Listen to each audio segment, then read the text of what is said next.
There's all the big global systemic stuff, economies and pandemics and politics and climate and all the rest.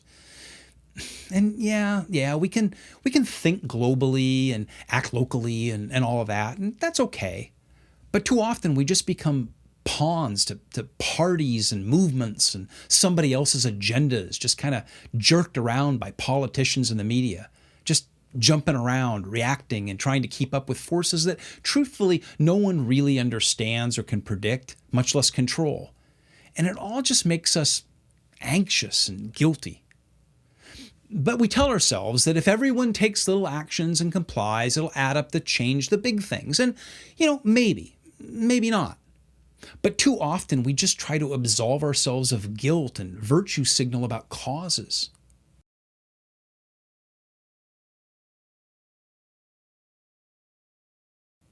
It's too easy to get taken in by what I like to call the seduction of the conceptual experience.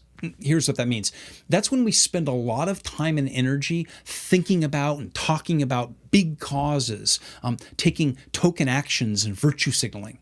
And then somehow believing that we've solved all these big problems when all we've really done is just ignore the actual problems in our real day-to-day lives and exchange those for these sort of conceptual actions about big conceptual things.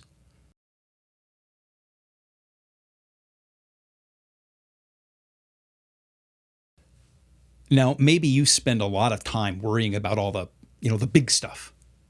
Well, if you let anxiety about things that you can't really control run your life, well, you'll never get around to taking genuine responsibility for the things that you practically can change, that things that will really affect the lives of real people around you, starting with your own.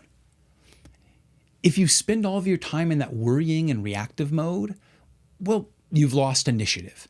You've lost the ability to actually initiate action and to determine the agenda for your life and to gain momentum on solving real problems in your life or the lives of the people around you.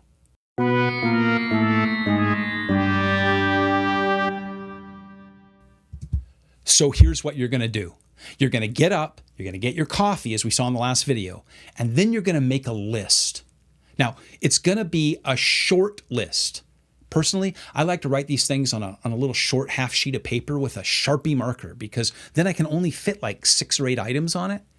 And those are the half dozen practical things that I actually have control over today that will keep me, moving forward towards solving real problems in my life or the lives of the people around me. And it's not open-ended stuff like, lose weight or get organized or make friends.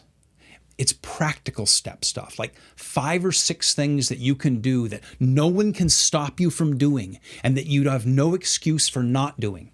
Things that will chip away at what's keeping you stuck and making you feel like your life isn't as good or as beautiful or as free as it should be. Now, I know. This is just like the oldest hack advice in the world. Like take baby steps, have smart goals, all of that. I mean, it's every motivational speaker's favorite cliche. I mean, it's hack. I mean, it's worse than hack. It's boring hack. And you've heard it a million times, right? Well, then where's your list? Because that's what I'm saying. I'm saying make a list right now for today of a half dozen things that you have actual accountability and agency for, that you could do today that would make your life better and serve the people around you.